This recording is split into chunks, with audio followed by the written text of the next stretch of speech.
Bohr's atomic model पढ़ने के पहले हम लोग कुछ चीज ध्यान से देख लेते हैं।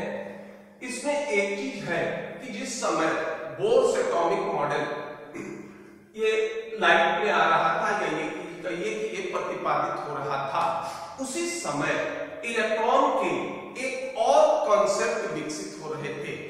एक तो कॉन्सेप्ट ये था कि इलेक्ट्रॉन को पार्टिकल के तरह माना जाए, और दूसरा कॉन्सेप्ट उसी समय विकसित हो रहा था कि इलेक्ट्रॉन जो होंगे ये इनका ड्यूअल नेचर होता है और ये पार्टिकल के तरह भी व्यवहार करते हैं और वेव्स के तरह भी व्यवहार करते हैं।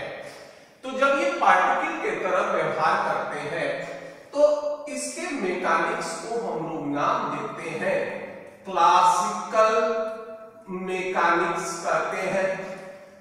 और जब ये वेव्स के तरह बिहेव करते हैं तो इसके मैकेनिक्स को हम लोग नाम देते हैं क्वांटम मैकेनिक्स कहते हैं।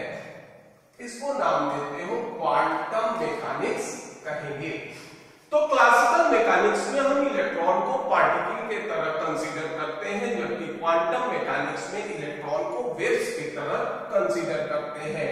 और ये जो बोर्स एटॉमिक मॉडल होता है, ये Bohr's atomic model classical mechanics का सबसे इंपॉर्टेंट थ्योरी होता है। ये बोर्स एटॉमिक मॉडल में इलेक्ट्रॉन का कंसीडरेशन हम लोग पार्टिकल की तरह करेंगे।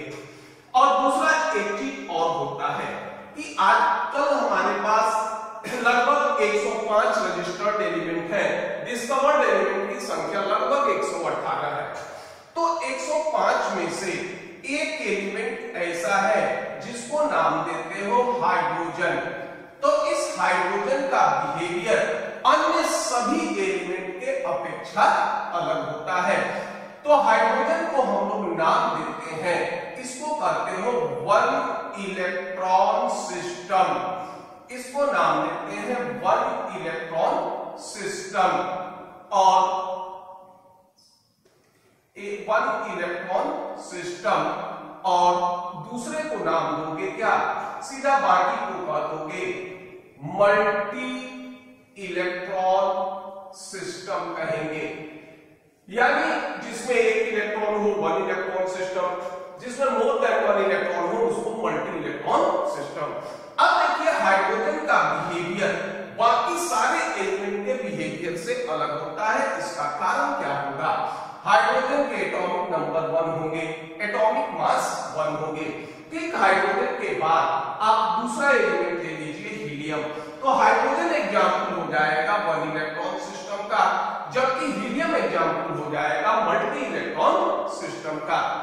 तो हाइड्रोजन के केस में प्रोटॉन की संख्या 1 होगी, इलेक्ट्रॉन की संख्या 1 होगी, न्यूट्रॉन की संख्या 0 होगी। अब मान लो अगर हीलियम का कंसीडरेशन करते हो तो इसमें प्रोटॉन की संख्या 2 होगी, इलेक्ट्रॉन की भी संख्या 2 होगी और न्यूट्रॉन की भी संख्या 2 होगी। ये जानते हैं कि प्रोटॉन हमारा पॉजिटिवली चार्ज होता है, इलेक्ट्रॉन हमारा निगेटिवली चार्ज होगा। तो जब हाइड्रोजन में प्रोटॉन की संख्या 1 होगी तो इसके बीच प्रोटॉन के बीच किसी तरह का कोई इंटरैक्शन नहीं होगा। इलेक्ट्रॉन की संख्या 1 होगी तो इसमें भी इलेक्ट्रॉन के बीच कोई इंटरैक्शन नहीं होगा। तो जब हम लोग हाइड्रोजन को किसी एग्जाम्पल के तहत कंसीडर करते हैं तो इसका सीधा अर्थ होता है कि हम एक ही तरह के इंटरैक्शंस को काउंट करते हैं, और वो इंटरैक्शन होगा इलेक्ट्रॉन प्रोटॉन अट्रैक्शन का फोर्स। जबकि जैसे ही इलेक्ट्रॉन की संख्या 1 से अधिक बढ़ी तो अब देखिए हीलियम में प्रोटॉन की संख्या कितनी हो गई, 2। तो नेचुरल है दोनों प्रोटॉन पॉजिटिवली चार्ज है तो इनके बीच कुछ ना कुछ इंटरैक्शन होगा। इलेक्ट्रॉन की संख्या 2 हो गई तो इलेक्ट्रॉन के बीच भी इंटरैक्शन होगा। न्यूट्रॉन का कन्वर्जन प्रोटॉन में होता है, पॉजिट्रॉन निकलते हैं तो न्यूट्रॉन के बीच कुछ ना कुछ इंटरैक्शन होगा। और सारे इंटरैक्शन जो होंगे ये सारे के सारे इंटरैक्शन हीलियम में होंगे, और ये इंटरैक्शन एटम की एनर्जी के लिए रिस्पांसिबल होगा, इसके साइज के लिए रिस्पांसिबल होगा, इसके वेलोसिटी ऑफ इलेक्ट्रॉन के लिए रिस्पांसिबल होगा। तो जब हम हाइड्रोजन को एज ए एग्जाम्पल लेते हैं तो इसका मतलब यह है कि हमने सिर्फ एक इंटरैक्शन कंसीडर किया है, वो है इलेक्ट्रॉन और प्रोटॉन के बीच इंटरैक्शन। तो जो नियम हाइड्रोजन पर एप्लीकेबल हो जाएगा वो नियम सही जो होगा ये मल्टी इलेक्ट्रॉन सिस्टम या एलिमेंट अदर देन हाइड्रोजन पर एप्लीकेबल नहीं होगा। इसका कारण ये होता है कि अन्य जो मल्टी इलेक्ट्रॉन सिस्टम होते हैं इसमें बहुत सारे तरह के इंटरैक्शन होते हैं, जैसे proton proton interaction, electron electron interaction, neutron neutron interaction और इनके बीच म्यूचुअल इंटरैक्शन। तो इन सारे इंटरैक्शन को हम कंसीडर नहीं करते, इसलिए जो नियम एप्लीकेबल होगा हाइड्रोजन पर वो अन्य पर एप्लीकेबल नहीं होगा। तो हमारा बोर्स एटॉमिक मॉडल भी इसको भी नील्स बोर ने एप्लीकेबल किया था, किस पर? हाइड्रोजन या फिर वन इलेक्ट्रॉन सिस्टम पर एप्लीकेबल किया था। तो ये सिर्फ वन इलेक्ट्रॉन सिस्टम पर एप्लीकेबल होगा, मल्टी इलेक्ट्रॉन सिस्टम पर एप्लीकेबल नहीं होगा। तो ये दो चीज ध्यान में रखिएगा। अब पहले इसको नोट कर लीजिए, फिर हम लोग स्टार्ट करते हैं बोर्स एटॉमिक मॉडल। अब स्टार्ट करते हैं बोर्स एटॉमिक मॉडल। ये होगा बोर्स एटॉमिक मॉडल। ये बोर्स एटॉमिक मॉडल अभी हमने ये कहा था कि ये क्लासिकल मैकेनिक्स का सबसे इंपॉर्टेंट थ्योरी है और इसको प्रपोज किए थे कौन? इसको प्रपोज किए थे नील बोर्स प्रपोज किए थे। समय था इनका 1913 1913। इन्होंने किया कि रदरफोर्ड के एटॉमिक मॉडल में जो पोस्टुलेट्स या जो सही थे उनको तो इन्होंने कंसीडर कर लिया और जो इनकी डिमेरिट्स थी, जो रदरफोर्ड का डिमेरिट था उनको इन्होंने दूर करने का प्रयास किया और उस डिमेरिट को नील्स बोर ने सक्सेसफुल एक्सप्लेन कर दिया और इसके लिए इन्होंने कुछ पोस्टुलेट्स दिए। इन्होंने जो होगा इनके कुछ सिद्धांत थे जिसको हम लोग नाम देते हैं क्या? पोस्टुलेट्स कहते हैं। अब इनका सबसे पहला पोस्टुलेट्स था, इन्होंने ये कहा कि the electron revolve around the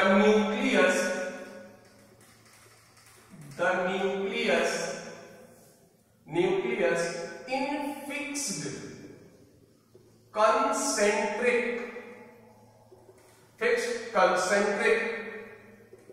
circular orbit और इसको इन्होंने सेल भी कह दिया या फिर इसको हम लोग नाम देते हैं, यही कहलाता है एनर्जी लेवल भी कहते हैं या फिर जो होगा इसको हम लोग नाम देते हैं क्या? एनर्जी सेल भी कहते हैं। तो इन्होंने पहला पोस्टुलेट्स ये दिया कि इलेक्ट्रॉन न्यूक्लियस के चारों तरफ एक निश्चित कंसेंट्रिक सर्कुलर पाथ या सर्कुलर ऑर्बिट पर रोटेट करते हैं। इसको हम लोग सेल भी कहते हैं या फिर एनर्जी लेवल भी कहते हैं या फिर एनर्जी सेल भी कहते हैं। तो देखिए इसका मतलब ये नहीं होता कि न्यूक्लियस के चारों तरफ एक कोई खांचा है जिसमें इलेक्ट्रॉन चक्कर लगाते हैं, ऐसा कोई चीज नहीं होता। ये न्यूक्लियस के चारों तरफ जो कंसेंट्रिक सर्कुलर ऑर्बिट होते हैं ये एक तरह के एनर्जी स्टेट होते हैं। यानी मान लो अगर न्यूक्लियस से इतनी दूरी पर है तो इसकी एनर्जी अलग होगी, इतनी दूरी पर है तो एनर्जी अलग होगी, इतनी दूरी पर है तो एनर्जी अलग होगी।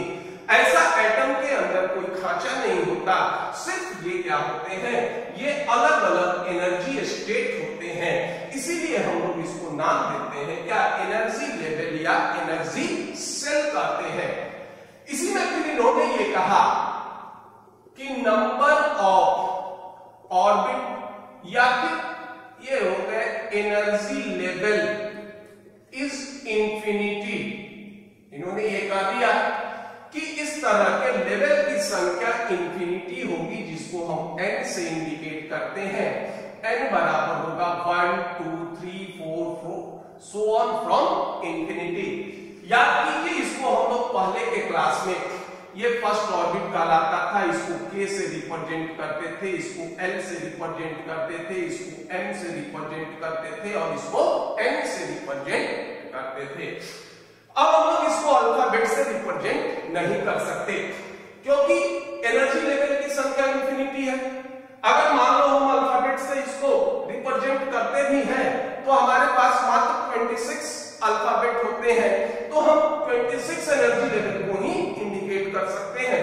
लेकिन बोर्स ने ये कहा कि इस तरह के एनर्जी लेवल की संख्या क्या होगी, इंफिनिटी होगी। तो जब हम लोग फर्स्ट कहेंगे n इक्वल टू 1 ये इंडिकेट करेगा फर्स्ट ऑर्बिट को, ये इंडिकेट करेगा सेकंड को, n इक्वल टू 3 थर्ड को और n इक्वल टू 4 फोर्थ को। यानी फर्स्ट एनर्जी लेवल ये हुआ, सेकंड एनर्जी लेवल ये हुआ, थर्ड एनर्जी लेवल ये हुआ और फोर्थ एनर्जी लेवल ये हुआ। दूसरा इन्होंने ये कहा कि इलेक्ट्रॉन जब तक किसी निश्चित कक्षा में चक्कर लगाएगा या रोटेट करेगा इसकी एनर्जी में कोई परिवर्तन नहीं होगा। देखो ये रदरफोर्ड के एटॉमिक मॉडल का सबसे बड़ा डिमेरिट था। मैक्सवेल ने याद कीजिए ये कहा कि जब चार्ज पार्टिकल या इलेक्ट्रॉन न्यूक्लियस के चारों तरफ सर्कुलर ऑर्बिट में रोटेट करेंगे तो ये एनर्जी रिलीज करेंगे, और जब ये एनर्जी रिलीज करेंगे तो इलेक्ट्रॉन की एनर्जी कम होगी, इसका पाथ स्फेरिकल या ये कहो स्पाइरल होगा, और एक समय ऐसा आएगा जब ये इलेक्ट्रॉन न्यूक्लियस में गिर जाएगा और इसका मॉडल समाप्त हो जाएगा। तो बोर्स ने ये कहा कि जब मान लीजिए ये हो गया हमारा क्या, न्यूक्लियस। अब न्यूक्लियस पर कोई इलेक्ट्रॉन है जो सर्कुलर ऑर्बिट में रोटेट कर रहा है। इसके लिए एक बेटर एग्जांपल ये होता है कि अगर मान लो हम एक पत्थर को किसी रस्सी के सहायता से बांध लें और उसको अपने सर के ऊपर घुमाएं, तो पत्थर अगर हमारा इलेक्ट्रॉन है और हाथ जहां से मैंने रस्सी पकड़ा वो हमारा न्यूक्लियस है, अब इसको हम रोटेट करते हैं ठीक अपने सर के ऊपर, तो ये पत्थर जो होगा सर के ऊपर रोटेट करेगा। किसी भी समय जब हम रस्सी को छोड़ देते हैं तो ये देखोगे कि कभी पत्थर जो होगा ये सर पर नहीं घूमेगा। तो जब ये पत्थर सर पर नहीं घूमेगा तो इसका सीधा मतलब होता है कि जब कोई भी बॉडी ये सर्कुलर ऑर्बिट में रोटेट करेंगे तो इस पर एक फोर्स वर्क करेगा जो इसको क्या करेगा, सेंटर के आगे ले जाएगा, और ये जो होंगे ये इस तरह से जो होंगे ये चलेंगे। और दूसरा ये है कि इलेक्ट्रॉन हमारा निगेटिवली चार्ज होता है, न्यूक्लियस हमारा पॉजिटिव चार्ज होता है, इसके बीच एक बल कार्य करेगा और ये बल कार्य करेगा और ठीक इसका अपोजिट बल क्या हो जाएगा, इसके ऊपर वर्क करेगा। तो इसको हम लोग नाम देते हैं अट्रैक्शन फोर्स कह सकते हो, अट्रैक्शन फोर्स कह सकते हो, या फिर इसको दूसरा नाम ये भी देते हैं सेंट्रीपिटल फोर्स कहते हैं। और ये जो बल लगेगा ये हो जाएगा आपका क्या, सेंट्रीफ्यूगल फोर्स कहलाएगा। अब ये दोनों बल क्या होते हैं, बराबर होंगे। तो इलेक्ट्रॉन जब तक किसी सर्कुलर ऑर्बिट में रोटेट करेगा तब तक इसके एनर्जी में कोई परिवर्तन नहीं होगा। तो जब इसके एनर्जी में कोई परिवर्तन नहीं होगा तो ना तो इसका पाथ स्पाइरल होगा और ना ही किसी भी समय ये न्यूक्लियस में गिरेंगे। और इस तरह से बोर्स के सेकंड पोस्टुलेट से रदरफोर्ड का एक डिमेरिट दूर हो गया। तो अब दूसरा इन्होंने ये कहा कि while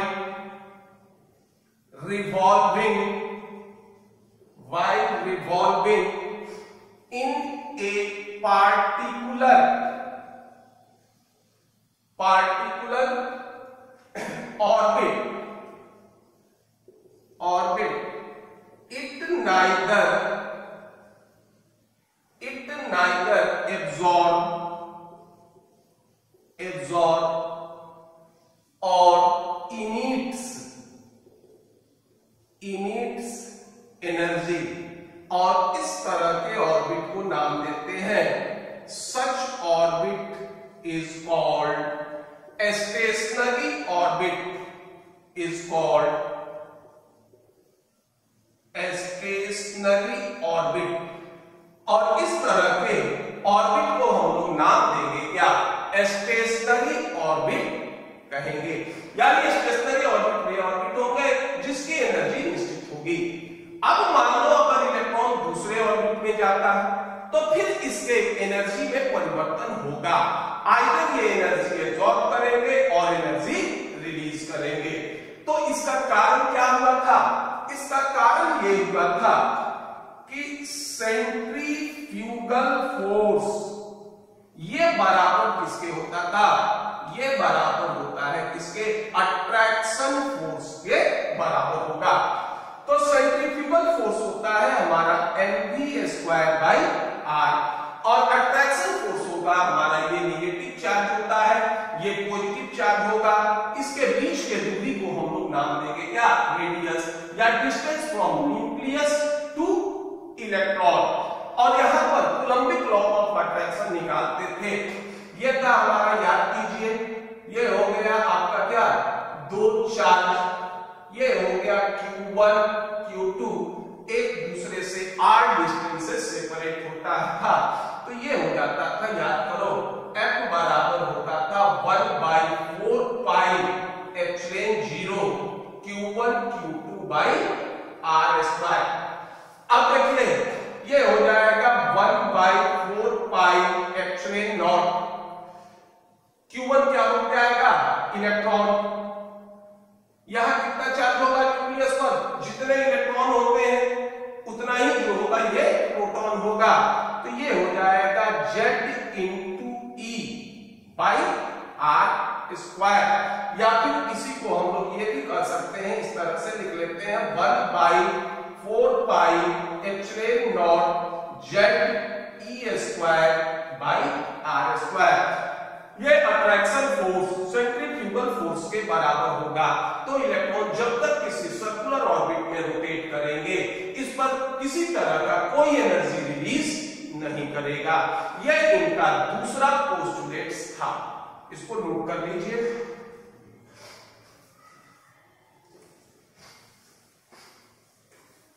तीसरा इन्होंने ये कहा कि इलेक्ट्रॉन सभी ऑर्बिट में रोटेट नहीं करता, यह उन्हीं ऑर्बिट में रोटेट करेगा जिसके लिए एंगुलर मोमेंटम का मान, या ये कहो कि जिसका एंगुलर मोमेंटम h/2 पाई के मल्टीपल हो। तो तीसरा इन्होंने ये कह दिया कि electron can move, the electron can move only in that orbit, only in that orbit in which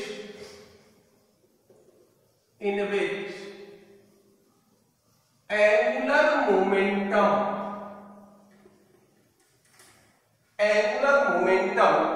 of revolving electron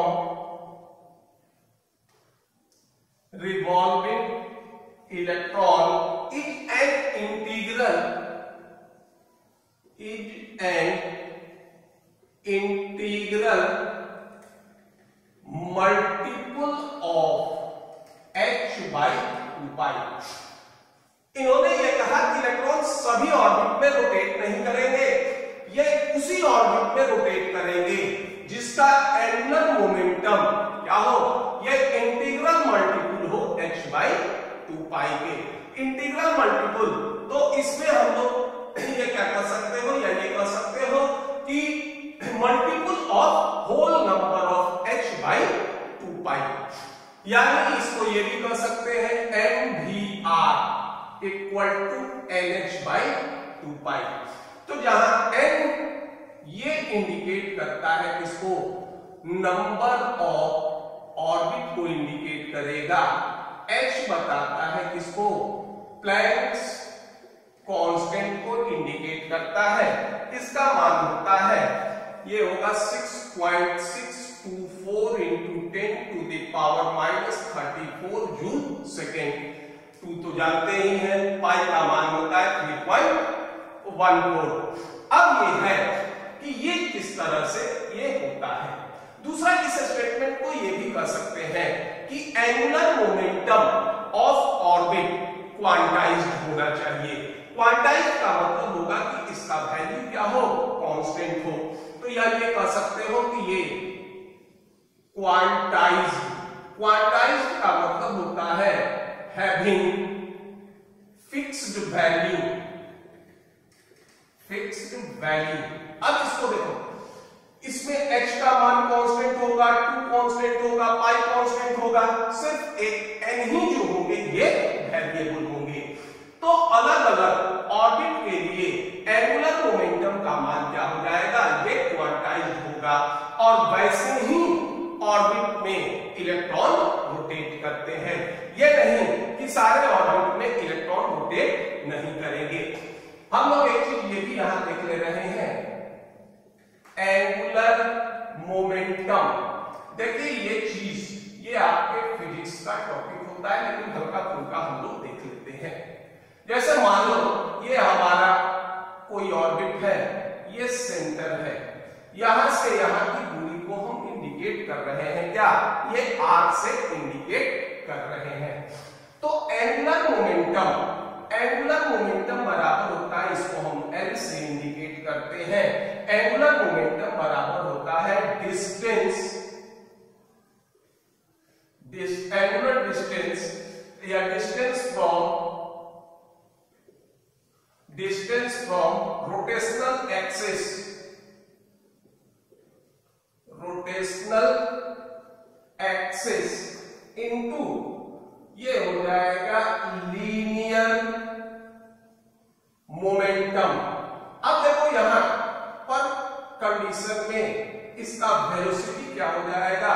ये चेंज होगा, क्योंकि इसके डायरेक्शन जो होंगे ये बदलेंगे। तो ये होगा L बराबर, डिस्टेंस को हम इंडिकेट कर रहे हैं किससे? R से, और मोमेंटम हो गया हमारा कितना? मोमेंटम हो जाएगा हमारा P। अब P मोमेंटम होता है क्या? मास इंटू वेलोसिटी, और ये हो जाएगा R into M V sin theta. अब देखिए यहां एंगल हो जाएगा कितना? 90 का, और sin 90 बराबर होता है क्या? ये होगा 90 डिग्री बराबर होगा 1 के। तो ये हो जाएगा mvr। एंगुलर मोमेंटम हो गया क्या? mvr। ये क्वांटाइज्ड होना चाहिए, या ये कह सकते हो कि integral multiple of h by 2पाई। अब इसके सहायता से अगर चाहो तो फर्स्ट ऑर्बिट का एंगुलर मोमेंटम निकाल सकते हो। ये हो जाएगा, मान लीजिए एंगुलर मोमेंटम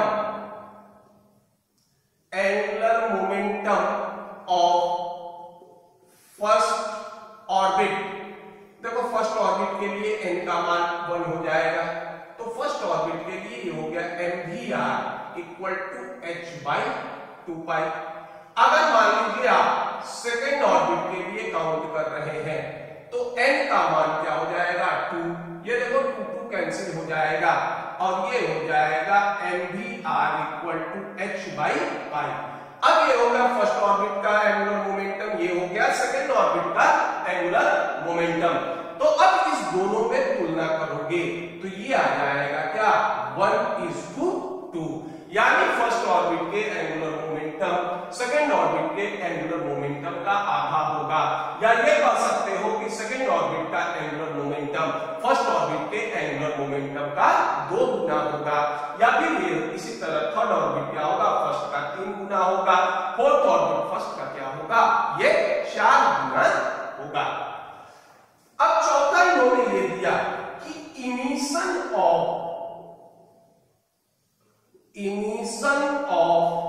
रेडिएशन, या फिर ये कहिए एनर्जी टेक्स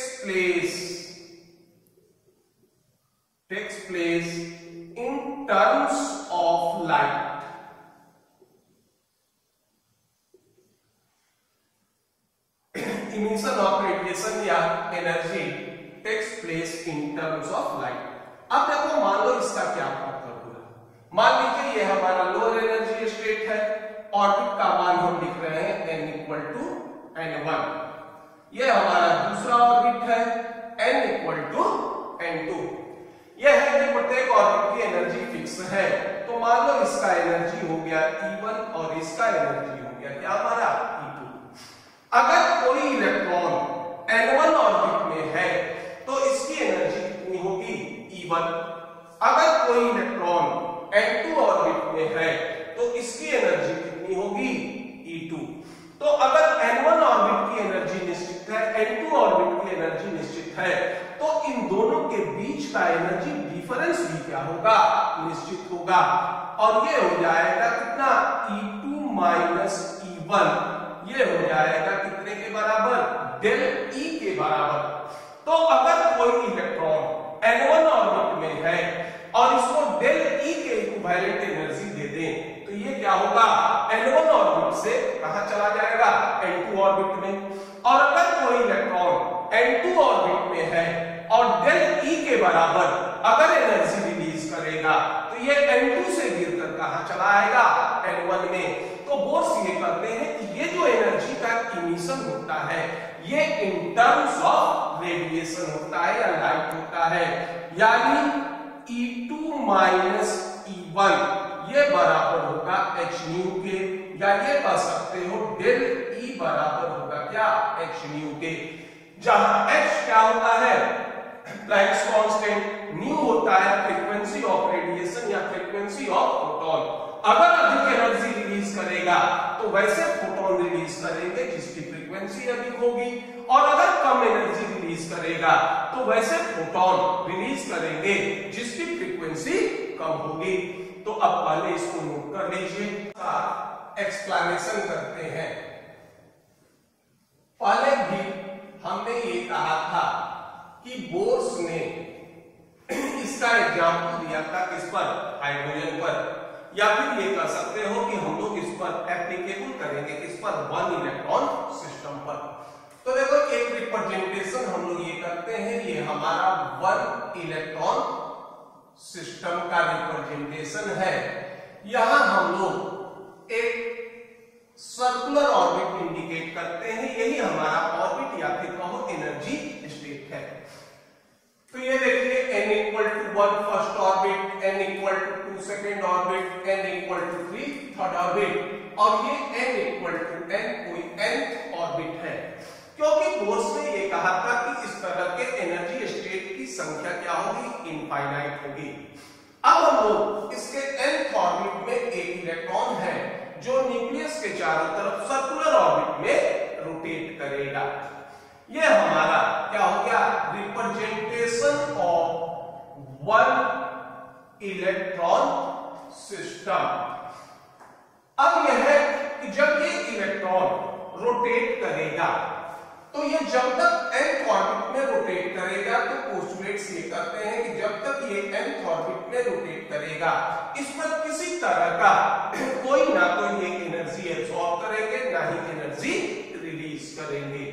तो जब ना तो कोई एनर्जी रिलीज करेगा और ना ही कोई एनर्जी एब्सॉर्ब करेगा, तो इसका कारण क्या था कि सेंट्रीफ्यूगल फोर्स का मान अट्रैक्शन फोर्स के बराबर होता है। तो उस स्थिति में ये कह सकते हो कि ये हो जाएगा आपका सेंट्रीफ्यूगल फोर्स बराबर हो जाएंगे किसके, ये बराबर हो जाएंगे अट्रैक्शन फोर्स के बराबर। तो देखो किस तरह से पढ़ोगे तो हम ये कैलकुलेशन कर देंगे किसका रेडियस ऑफ एटम का। ये जो हमारा r है, ये r क्या है कि distance from nucleus two electron, और इलेक्ट्रॉन हमारा nth ऑर्बिट में रोटेट कर रहा है, तो इसके बीच की दूरी को हम नाम देते हैं क्या एटॉमिक रेडियस। तो अगर इस r का मान हम कैलकुलेट कर दें तो ये हमको एटम का रेडियस प्राप्त हो जाएगा। देखिए हमने फर्स्ट पोस्टुलेट इसमें यूज कर लिया, नंबर ऑफ ऑर्बिट क्या हो गए इनफाइनाइट हो गए। इलेक्ट्रॉन हमारा nth ऑर्बिट में रोटेट कर रहा है, तो जब इलेक्ट्रॉन nth ऑर्बिट में रोटेट करेंगे तो सेंट्रीफ्यूगल फोर्स किसके बराबर हो जाएगा? अट्रैक्शन फोर्स के बराबर। सेंट्रीफ्यूगल फोर्स था हमारा क्या? mv²/r और अट्रैक्शन फोर्स था, याद करो, 1/4πε0, ये हो जाएगा Ze²/r²। देखो ये हो गया क्या? E। इसके न्यूक्लियस में मान लीजिए Z हमारा क्या होगा? प्रोटॉन की संख्या होगी। तो जितना प्रोटॉन होता है प्रत्येक प्रोटॉन पर चार्ज क्या होगा? इलेक्ट्रॉन के बराबर होता है, लेकिन क्या होगा? साइन अपोजिट होता है। तो Ze हो गया न्यूक्लियस पर चार्ज, E हो गया क्या? ये इलेक्ट्रॉन पर चार्ज। तो Q1 Q2 ये बराबर हो जाएगा Ze² के बराबर। अब ये R कैंसिल हो जाएगा, ये हो जाएगा mv² बराबर 1/4πε0 Ze²/r।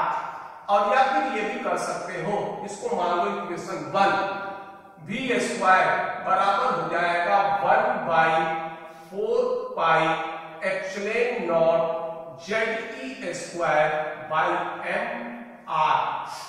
ये हो गया, इसको मान लो इक्वेशन 2। हम लोग तीसरा पोस्टुलेट सब यूज करते हैं, angular momentum of orbital. Orbit ये कितने के बराबर होता है? ये होता है nh/2π के बराबर। तो ये हो जाएगा mvr बराबर हो जाएगा nh/2π। दोनों तरफ स्क्वायर ले लेते हैं, taking square on both side, दोनों तरफ स्क्वायर कर दो तो ये हो जाएगा m² v² r² बराबर होगा n²h²/4π²। और ये हो जाएगा v² बराबर हो जाएंगे n²h²/4π², ये हो जाएगा m²r²। इसको मान लो ये हो गया हमारा क्या? इक्वेशन 3। अब देखो इक्वेशन 2 और 3 दोनों का लेफ्ट हैंड साइड समान है, तो राइट हैंड साइड भी समान होगा। फ्रॉम इक्वेशन 2 एंड 3, 2 में क्या हो गया? ये हो जाएगा आपका 1/4πε0 Ze²/mr, ये बराबर हो जाएगा n²h²/4π²m²r²। देखो एक r कैंसिल हो जाएगा, एक तुम्हारा क्या होगा? m कैंसिल हो जाएगा। साथ साथ देखिए ये हो जाएगा, एक 4 कैंसिल हो जाएगा, एक क्या होगा? पाई कैंसिल हो जाएगा।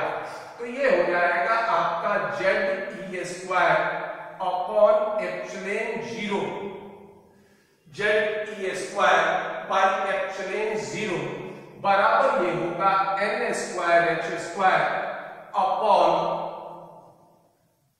अपॉन ये हो जाएंगे पाई m r।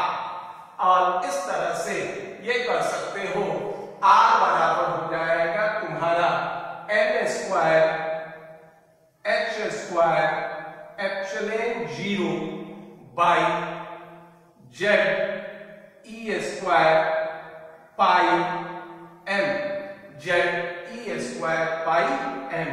और ये r किस चीज को इंडिकेट करेगा? ये इंडिकेट करेगा किसको? रेडियस ऑफ एटम को इंडिकेट करेगा।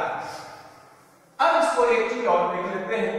अब यहां देखो, अब इसको हम इस तरह से भी लिख सकते हैं, r बराबर n² को हटा ले तो ये हो जाएगा आपका h²ε0 बटा e²πm इंटू ये हो जाएगा n²/z। अब देखिए h हमारा क्या होता है? प्लैंक्स कांस्टेंट, इसका वैल्यू फिक्स होगा। h हो जाएगा क्या तुम्हारा? 6.624 into 10⁻⁻34 जूल सेकेंड। ε0 ये बताता है परमिएबिलिटी ऑफ मीडियम को बताएगा और इसका मान होगा 8.854 इंटू 10 टू द पावर -12। ये हो जाएगा जे जूल इनवर्स सी स्क्वायर और ये हो जाएगा क्या m-1। ठीक, ये भी कांस्टेंट है। E ये बताता है किसको, चार्ज ऑन इलेक्ट्रॉन को। ये होता है 1.602 into 10 to the power -19 coulomb. Pi का मान होता है 3.14। m इंडिकेट करता है क्या, मास ऑफ इलेक्ट्रॉन।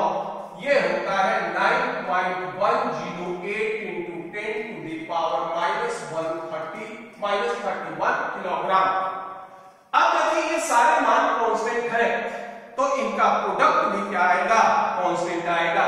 तो अगर इन सारे वैल्यू को हम रख दें तो ये r बराबर हो जाता है 0.529 into 10 to the power -10 but into n square बटा z।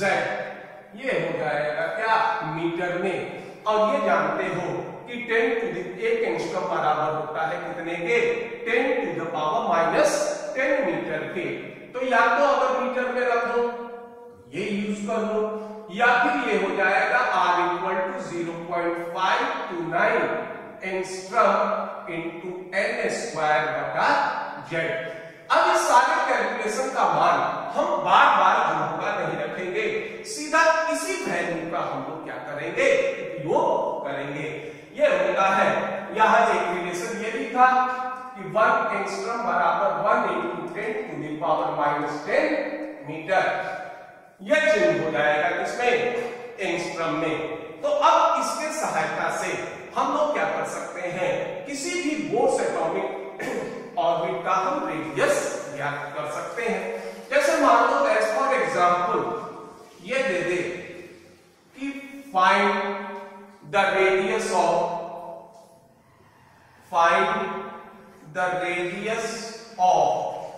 Third orbit of hydrogen atom. ठीक है, तो देखो थर्ड ऑर्बिट है तो n का मान क्या हो गया, 3।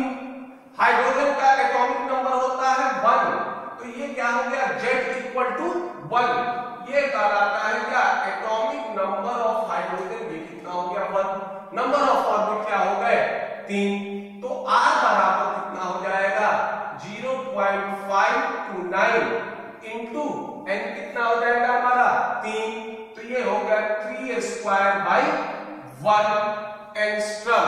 अब इसको अगर मल्टीप्लाई करोगे तो ये आ जाएगा आपका 4.761 एंगस्ट्रॉम। मान लीजिए यदि ये आ जाए कि फाइंड द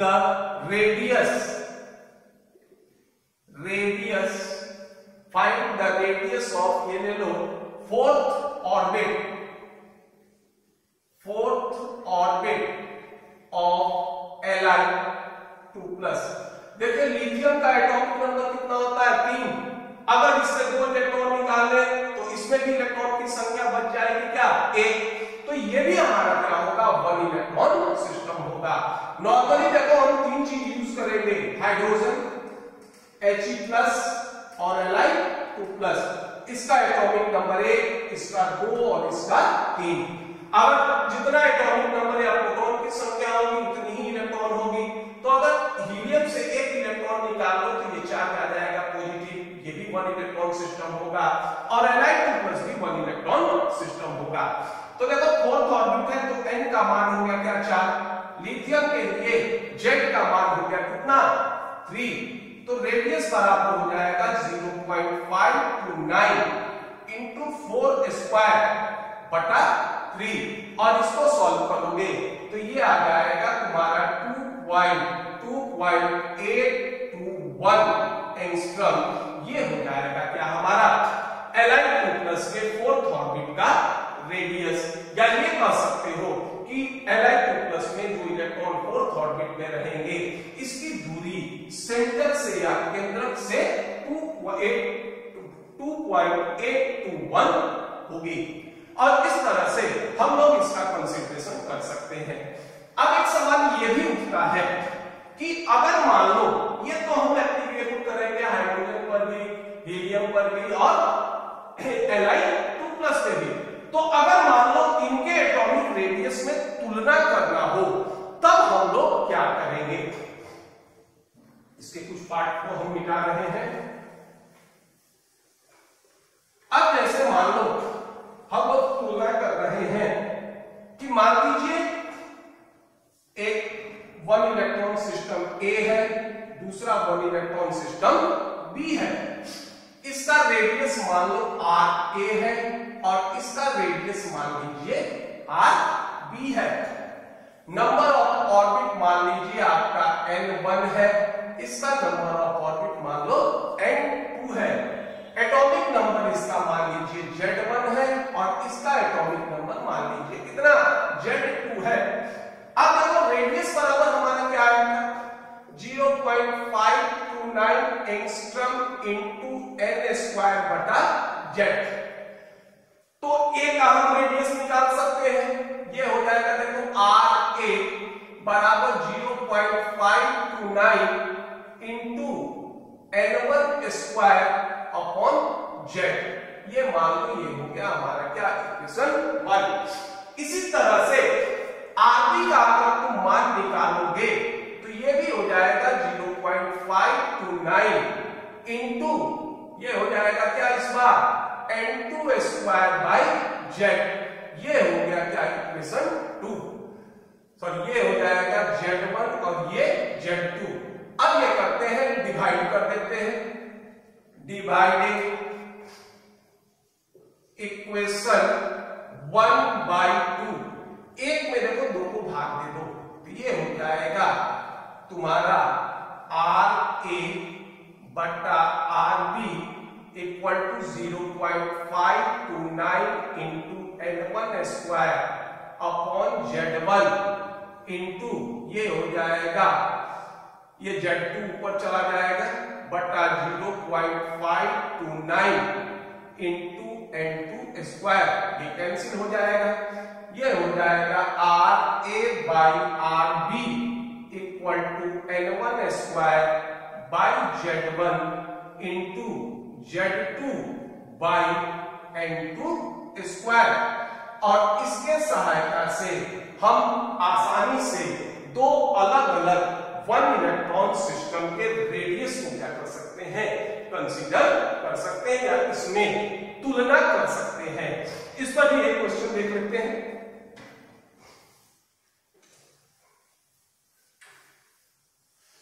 इस पर भी एक क्वेश्चन को देख लिया जाए। यह है क्वेश्चन,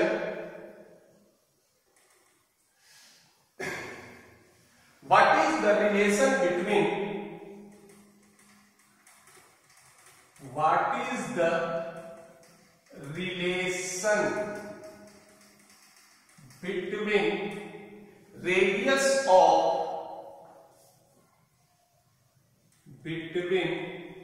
radius of third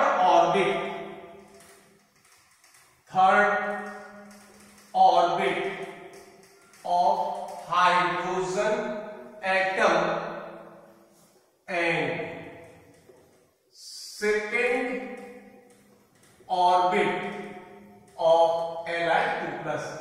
ये कहता है कि हाइड्रोजन एटम के थर्ड ऑर्बिट और Li2+ के सेकेंड ऑर्बिट, इसके रेडियस के बीच में क्या रिलेशन है।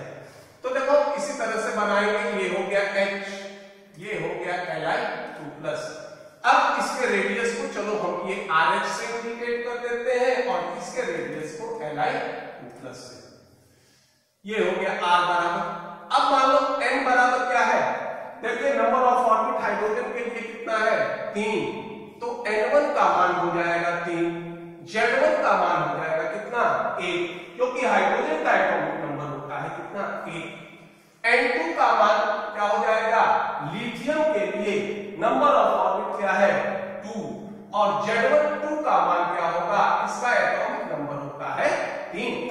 अब ये सूत्र था हमारा क्या, ये देखिए Ra by Rb equal to N1 square upon Z1 into Z2 square upon N2 square.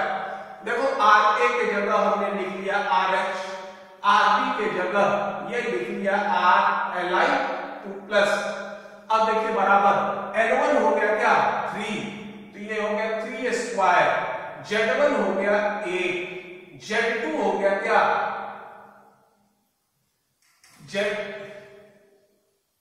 Z2 हो गया क्या 3 और N2 हो जाएगा कितना हमारा, N2 हो जाएगा 2 का स्क्वायर।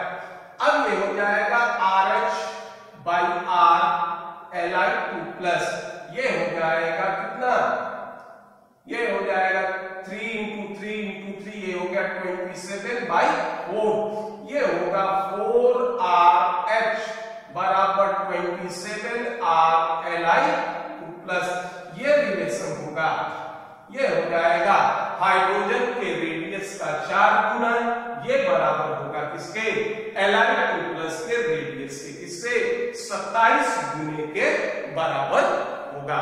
अब इसको पहले नोट कर लीजिए। दूसरा कैलकुलेशन करेंगे, ये होगा वेलोसिटी ऑफ इलेक्ट्रॉन। अब ये देखते हैं कि जो इलेक्ट्रॉन थे वो न्यूक्लियस के चारों तरफ अलग अलग ऑर्बिट में रोटेट करते थे, या ये कहो अलग अलग इनका एनर्जी स्टेट था। तो अलग अलग एनर्जी स्टेट जो होंगे ये न्यूक्लियस में इनके बीच की दूरी भी अलग अलग होगी, तो इसमें जो इलेक्ट्रॉन होंगे इन पर अट्रैक्शन का फोर्स भी अलग अलग होगा। तो कोई इलेक्ट्रॉन ऐसा होगा जो फर्स्ट ऑर्बिट में न्यूक्लियस के चारों तरफ चक्कर लगाएगा, कोई सेकंड ऑर्बिट में, कोई थर्ड ऑर्बिट में। तो ये देखते हैं कि इलेक्ट्रॉन जो न्यूक्लियस के चारों तरफ रिवॉल्व करते हैं या चक्कर लगाते हैं, तो क्या इनकी वेलोसिटी समान होगी या फिर इनके वेलोसिटी में कोई अंतर होगा। तो इसका अब कैलकुलेशन करते हैं। हम लोग ये जानते हैं कि एज वी नो दैट ये होता है mvr equal to NH by 2 pi के बराबर होता है। अब ये भी कह सकते हो R बराबर ये कर ले NH बाई ये होगा mv 2 पाई। इसको मान लो अलग से कोई समीकरण नहीं दे रहे हैं, ये 3 तक शायद गए थे, इसको चलो मान लो ये दे देते हैं 4। हमने अभी कैलकुलेट किया था R बराबर n square h square actual 0, ये होगा ZE स्क्वायर पाई m। इसको मान लो हम यहां ले रहे हैं क्या 5। देखिए दोनों का बायां पक्ष समान है तो दाहिना पक्ष भी समान होगा। तो फ्रॉम इक्वेशन 4 एंड 5 ये हो जाएगा NH बाई mv 2 पाई बराबर ये होगा n square h square actual 0 ZE square pi m। अब देखो कैंसिल करो, एक NH कैंसिल हो गया, ये m भी कैंसिल हो गया, ये पाई भी कैंसिल हो गया, और इधर ये आ जाएगा 1/2v और ये हो जाएगा आपका NH epsilon 0 upon ZE square. तिरछा तिरछी गुना करो तो ये हो जाएगा 2v NH एप्सिलॉन 0 बराबर ये होगा ZE स्क्वायर और v बराबर ये हो जाएगा आपका ZE square by 2NH epsilon 0 ये आ जाएगा। तो सूत्र तो ये भी होगा। अब देखो इसी को हम ये कर सकते हैं v बराबर E square by 2H epsilon 0 into ये होगा Z/n। देखिए E होता है चार्ज ऑन इलेक्ट्रॉन, इसके वैल्यू कांस्टेंट है। H हो गया हमारा प्लैंक्स कांस्टेंट, ये भी कांस्टेंट है। E0 का मान कांस्टेंट है। सब वेरिएबल होंगे क्या, Z और n। तो इन सारे का मान रख दो, तो ये आता है 2.185 इंटू Z/n, ये हो जाएगा मीटर पर सेकेंड। ये होता है क्या, ये हो जाएंगे इलेक्ट्रॉन का velocity.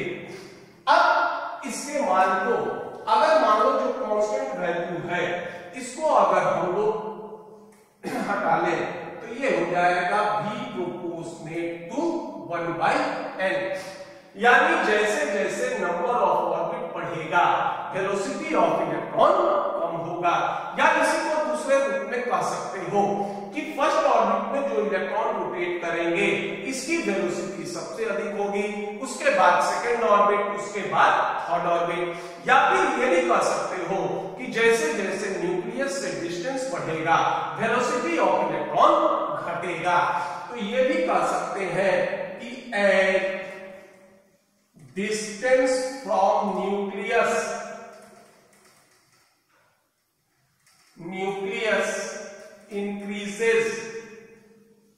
increases velocity of electron decreases, velocity of electron decreases। यानी जैसे जैसे न्यूक्लियस से दूरी बढ़ेगी वैसे वैसे इलेक्ट्रॉन का वेग भी घटेगा। या फिर और सिंपल ये कह सकते हो कि फर्स्ट ऑर्बिट में जो इलेक्ट्रॉन होंगे इनकी वेलोसिटी सबसे अधिक होगी, सेकंड ऑर्बिट में जो इलेक्ट्रॉन होंगे इनकी वेलोसिटी क्या होगी, उससे कम, थर्ड में और भी कम। तो इस सूत्र के सहायता से हम लोग वेलोसिटी ऑफ इलेक्ट्रॉन निकाल सकते हैं। जैसे मान लो एक क्वेश्चन ये है कि what is the velocity of electron revolves in second orbit of hydrogen। यानी अगर इलेक्ट्रॉन हाइड्रोजन के सेकेंड ऑर्बिट में रोटेट करेगा तो इसकी वेलोसिटी क्या होगी। तो देखो v बराबर क्या था, 2.185 into 10 to the power 6 into Z/n metre पर सेकेंड। हाइड्रोजन के लिए Z का मान होता है a, ऑर्बिट हमारा सेकेंड है तो n का मान हो गया कितना, 2। तो v बराबर होगा 2.185 into 10 to the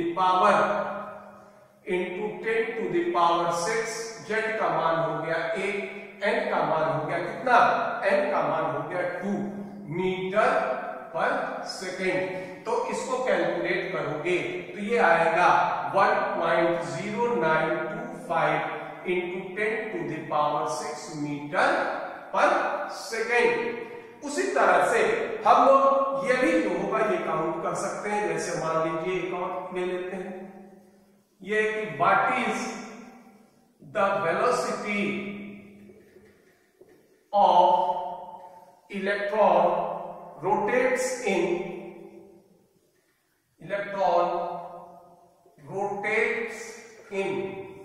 fourth orbit of He+।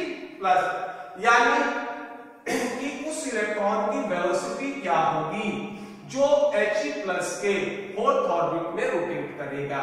तो देखो v बराबर ये था 2.185 into 10 to the power 6 into Z/n metre पर सेकेंड। अब वैल्यू निकालिए। अब देखो He+ है तो Z का मान हो जाएगा कितना, 2। फोर्थ ऑर्बिट है तो n का मान हो जाएगा 4। वेलोसिटी हो गया 2.185 into 10 to the power 6, Z का मान रखो 2 और n का मान रखो कितना, 4। तो ये वैल्यू काउंट करोगे तो ये भी वैल्यू आ जाएगा किसके, ये भी वैल्यू आ जाएगा तुम्हारा, ये हो जाएगा, ये 2 बार में कैंसिल हो जाएगा और ये हो जाएगा 1.0925 into 10 to the power 6 metre पर सेकेंड। अब देखिए दोनों वैल्यू क्या हो गए, वेलोसिटी समान हो गए। इसका मतलब ये है कि अगर मान लो कोई इलेक्ट्रॉन हाइड्रोजन परमाणु के सेकेंड ऑर्बिट में रोटेट कर रहा है और दूसरा इलेक्ट्रॉन He+ के फोर्थ ऑर्बिट में रोटेट कर रहा है, तो दोनों की वेलोसिटी समान होगी। इसकी भी वेलोसिटी होगी 1.0925 into 10 to the power 6 metre पर सेकेंड और इसकी भी इतनी ही वेलोसिटी होगी। अब ये है कि ये तो हम लोग इंडिविजुअल अलग अलग वेलोसिटी निकाल लेते हैं। अगर मान लीजिए 1 इलेक्ट्रॉन सिस्टम के वेलोसिटी में अगर हमको तुलना करना है तो फिर उस स्थिति में हम लोग क्या करेंगे, कुछ को मिटा रहा हूं।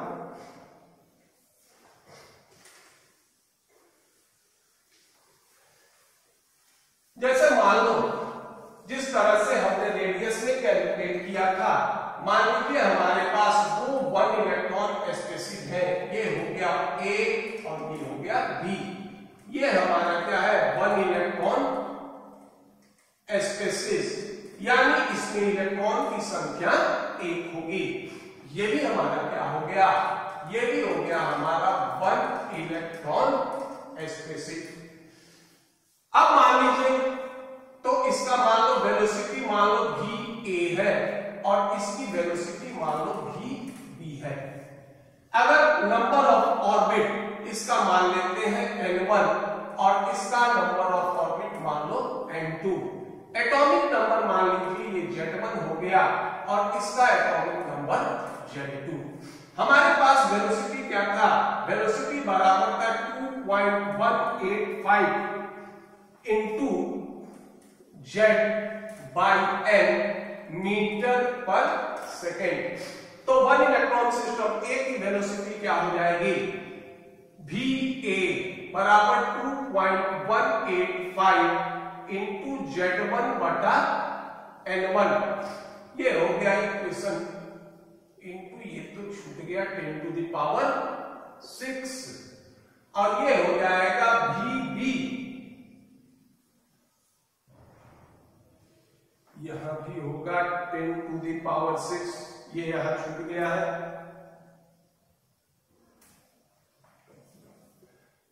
ये हो जाएगा VB बराबर हो जाएगा 2.185 into 10 to the power 6 into ये हो गया Z2/N2। ये हो गया इक्वेशन 2। अब ये करते हैं कि डिवाइडिंग इक्वेशन 1/2, इक्वेशन 1 को 2 से भाग दे दो तो ये हो गया VA/VB 2.185 into 10 to the power 6 into Z1/N1। इसको उल्टा कर देते हैं, ये होगा N2/2.185 into 10 to the power 6 into Z2। ये कैंसिल हो जाएगा, ये आ जाएगा VA/VB इक्वल टू ये हो जाएगा Z1/N1 into N2/Z2। इससे हम लोग क्या करेंगे कि दो अलग अलग 1 इलेक्ट्रॉन सिस्टम की वेलोसिटी हम लोग याद कर लेंगे। जैसे मान लो इसमें एक क्वेश्चन देखते हैं, what is the relation, what is the relation of velocity of electron, velocity of electron if it rotates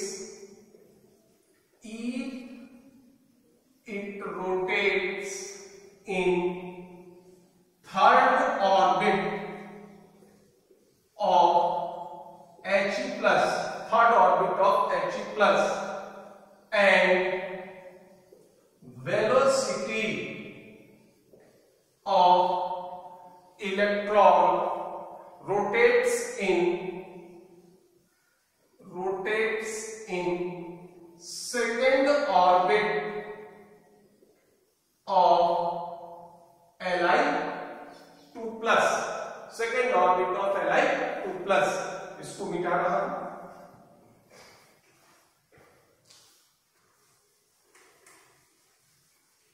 अब इसका वैल्यू निकालते हैं। देखो हमारे पास दो स्पेसीज है, एक है He प्लस और दूसरा स्पेसीज था हमारा क्या, Li2 प्लस। तो देखो मान लो इसकी वेलोसिटी को हम लोग मान लेते हैं He प्लस और इसको मान लेते हो V बराबर Li2 प्लस। इसके लिए Z1 का मान कितना हो जाएगा, एटॉमिक नंबर होता है 2 और Z2 का मान हो जाएगा कितना, 3।